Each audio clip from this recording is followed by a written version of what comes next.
चलिए दोस्तों, शुरू करते हैं आज चक्र वालों के कपड़े फाड़ना। कैसे कपड़े फाड़ेंगे? वैसे तो ये हर वीडियो में अपने खुद के कपड़े फाड़ लेते हैं, बट हम भी आज थोड़ा सा हेल्प करेंगे इनकी कपड़े फाड़ने में। कैसे दोस्तों? सबसे पहले आज हम बात करते हैं दोस्तों कि कुछ चक्रजीवी आजकल अपनी वीडियोस में बताने लगे हैं कि कैसे एंगुलर डिवीजन ठीक है। एंगुलर डिवीजन को आप सभी लोगों के आगे एक मॉडर्न वास्तु का नाम देके प्रेजेंट किया जा रहा है।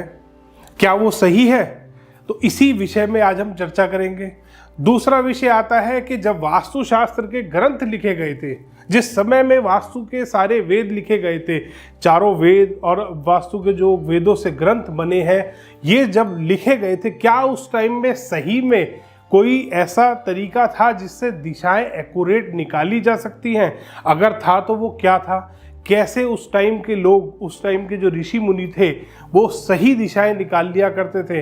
आज इसी विषय पे चर्चा करेंगे दोस्तों। फिर बात आती है विश्वकर्मा प्रकाश। दोस्तों, वास्तुशास्त्र का एक बहुत ही बड़ा ग्रंथ है विश्वकर्मा प्रकाश। मेरे पास उसके काफ़ी सारे एडिशन हैं। 1912 का मेरे पास सबसे पुराना एडिशन है। मैं आपके सामने बुक भी आप दिखाता हूँ, क्योंकि बहुत सारे आजकल वास्तु कंसल्टेंट्स बुक्स दिखा रहे हैं। ये 1912 का विश्वकर्मा प्रकाश का एडिशन है। और उसके बाद ये मेरे पास 2002 का एडिशन है विश्वकर्मा प्रकाश का। उसके बाद मेरे पास एडिशन है ये 1993 का। और उसके बाद ये आया है सबसे लेटेस्ट वाला 2017 का एडिशन।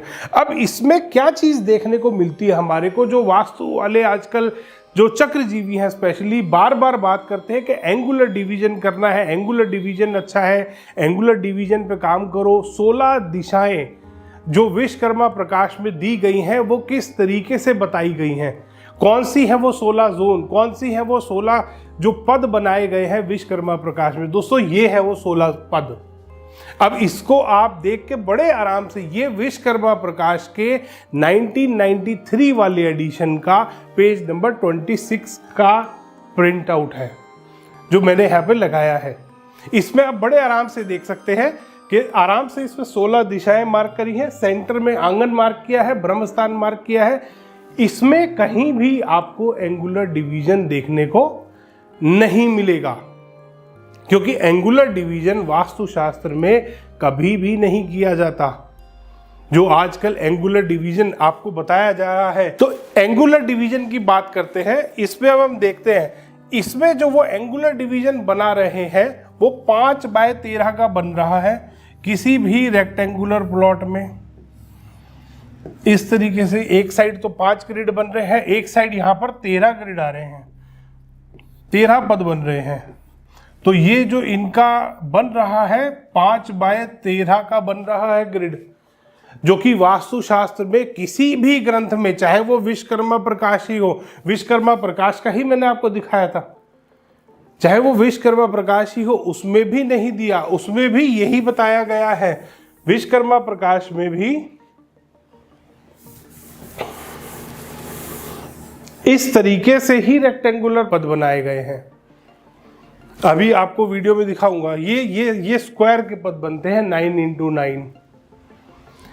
इस तरीके से पद विन्यास किया जाता है, इस तरीके का पद विन्यास किया जाता है। इसमें कहीं पे भी कोई एंगुलर डिवीजन नहीं है। स्क्वायर प्लॉट है, स्क्वायर पद बने हुए हैं। यही प्लॉट अगर रेक्टेंगुलर होगा, यही प्लॉट अगर आपका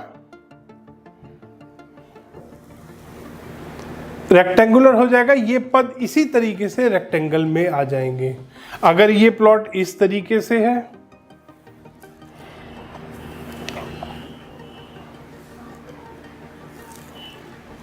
इस तरीके से होगा, तो ये ऐसे पद बनेंगे। यही सारे ग्रंथों में दिया गया है। किसी भी ग्रंथ में एंगुलर डिवीजन का कोई भी जिक्र नहीं है। अब हम बात करते हैं दोस्तों कि वास्तु में दिशाएं कैसे निकाली जाती थी। क्या सच में सन के मूवमेंट से या सन से दिशाएं निकाली जा सकती हैं? हाँ दोस्तों, वैदिक टाइम में भी जब दिशाएं निकाली जाती थी तो दिशा हमेशा उत्तर से देखी जाती है, नॉर्थ डायरेक्शन से ही देखी जाती है। और नॉर्थ डायरेक्शन निकालने के बहुत सारे अलग अलग टेक्निक्स वेदों में भी बताई गई हैं कि दिशा किस तरीके से, अगर किसी ने ढंग से ग्रंथ पढ़ा हो तो वो जरूर बता सकता है कि किस तरीके से दिशा निकाल सकते हैं। अगर सूरज के आप सन के जो मूवमेंट है उससे भी अगर दिशा निकालना चाहते हैं तो वैदिक टाइम में भी बताया गया था कि कैसे तिथि के हिसाब से आप पता लगा सकते हैं कि आज सन ईस्ट से नॉर्थ ईस्ट की तरफ टिल्टेड है या सन ईस्ट से साउथ ईस्ट की तरफ कितना डिग्री टिल्टेड है। उसके अकॉर्डिंग आप अपने घर का वास्तु बड़े आराम से कर सकते हैं। बट कुछ चक्रजीवी क्या करते हैं, उन्होंने अपने वेदों पे ही क्वेश्चन मार्क लगा दिया। कैसे लगा दिया कि उस टाइम में तो दिशाएं देखने का कोई ढंग का टूल ही नहीं था। कंपास तो अब 15-20 साल से आया है, कैसे उस टाइम पे दिशा देखी जाती। दोस्तों एक्यूरेसी इतनी थी उस टाइम में, वैदिक टाइम में, कि जो मंदिर इंडिया में और इंडिया के बाहर भी वर्ल्ड वाइड जो मंदिर बने हुए, बहुत सारे मंदिर बने हुए जो आज भी एज इट इज खड़े हैं और एक्यूरेट 0 डिग्री नॉर्थ पर वो मंदिर बने हुए हैं। बहुत सारे मंदिर हैं इंडिया में जो एग्जैक्ट 90 डिग्री ईस्ट पे बने हुए हैं। तो वो ऐसे ही बने, अंदाजे से नहीं बने दोस्तों, प्रॉपर कैलकुलेशन के साथ। ये जो सारे ग्रंथ हैं ये प्रॉपर कैलकुलेशन के साथ लिखे गए हैं, बनाए गए हैं। ये कुछ चक्रजीवी सिर्फ अपना स्वार्थ, सिर्फ अपने स्वार्थ की वजह से इसको बर्बाद करने में लगे हुए हैं, हमारे ग्रंथों के साथ खिलवाड़ कर रहे हैं। इसके बाद नेक्स्ट बात आती है कि मॉडर्न वास्तु। मॉडर्न वास्तु दोस्तों एंगुलर डिवीजन या जो चक्रा आज की डेट में आपको प्रेजेंट किया जा रहा है वो नहीं है मॉडर्न वास्तु। मॉडर्न वास्तु वो है कि किसी ने जब वास्तु कराया, ये जो चक्रजीवी या किसी से भी वास्तु कराया, उसके बाद भी अगर उस घर का मालिक जो साउथ वेस्ट कॉर्नर में अगर उसका बेडरूम है, उसके बाद भी अगर वो ढंग से सो नहीं पा रहा तो क्या समस्या है। अगर आप वो पता लगा पाए, वो है मॉडर्न वास्तु। इसके लिए भी एक छोटा सा स्कैनर है मेरे पास, ये स्कैनर का यूज किया जाता है।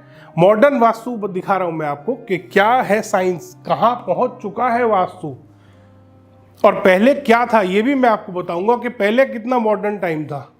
ये एक छोटा सा स्कैनर है, ये पता लगाता है कि कहीं पे भी अगर किसी की भी स्लीप डिस्टर्ब्ड है तो वो किस कारण से स्लीप डिस्टर्ब्ड है, क्या वहाँ पे कौन सी किस तरीके की वेव या किसी भी तरीके का कोई फ्लक्चुएशन वहाँ पर मिल रही है जिसकी वजह से वहाँ पर सोने वाले की स्लीप डिस्टर्ब्ड है। ये है वास्तु।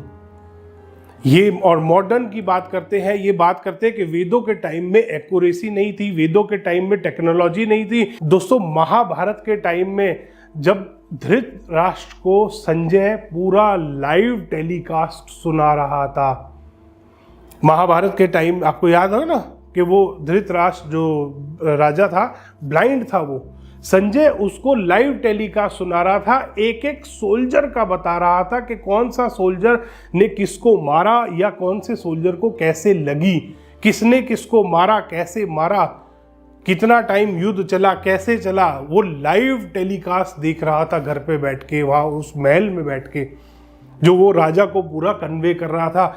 क्या टेक्नोलॉजी थी। ये वास्तु वाले जो चक्रजीवी हैं ये सोच नहीं सकते जो टेक्नोलॉजी उस टाइम यूज हो रही थी। उसको बोलते हैं बायोमैग्नेटिक आकाशिक टेक्नोलॉजी, जिसका वो यूज कर रहे थे।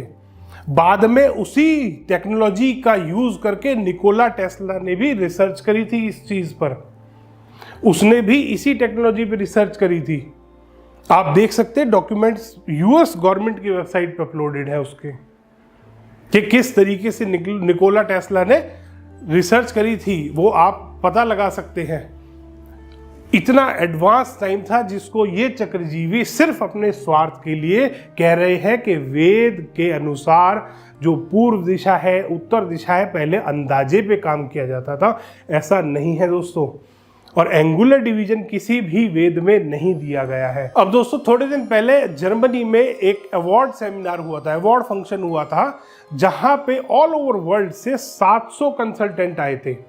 सिर्फ 700 कंसल्टेंट को बुलाया था और वो भी उन कंसल्टेंट्स को उन्होंने खुद ने चुना था। जो सोसाइटी है जिसने अवार्ड फंक्शन ऑर्गेनाइज किया था, उन्होंने चुना था।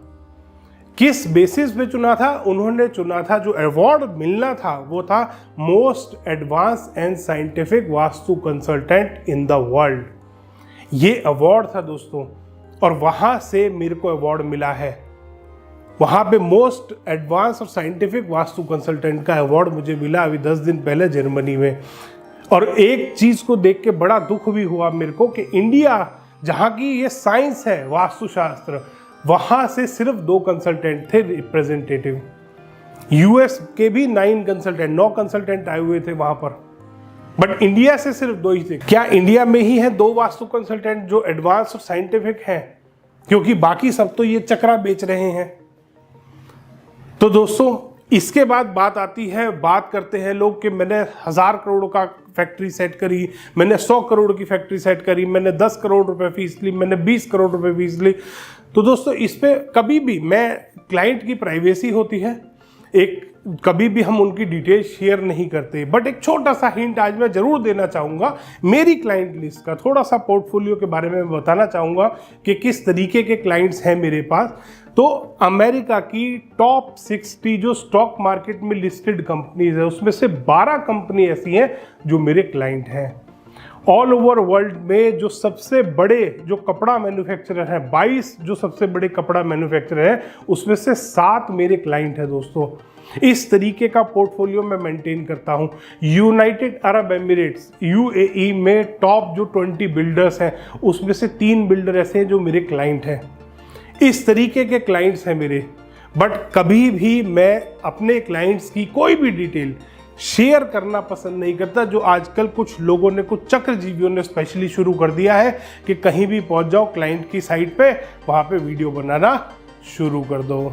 तो दोस्तों, अब फैसला आपको करना है कि आपको जो वेदों के साथ सबसे बड़ा छलावा हो रहा है कि आप उनके साथ जाएंगे, या जो एक्चुअल में हमारे वेद हैं, जो सेल्फ सफिशिएंट है अपने आप में, उनके साथ जाएंगे। धन्यवाद दोस्तों। वीडियो पसंद आया तो इसको लाइक करें, शेयर करें और चैनल को सब्सक्राइब करना ना भूलें।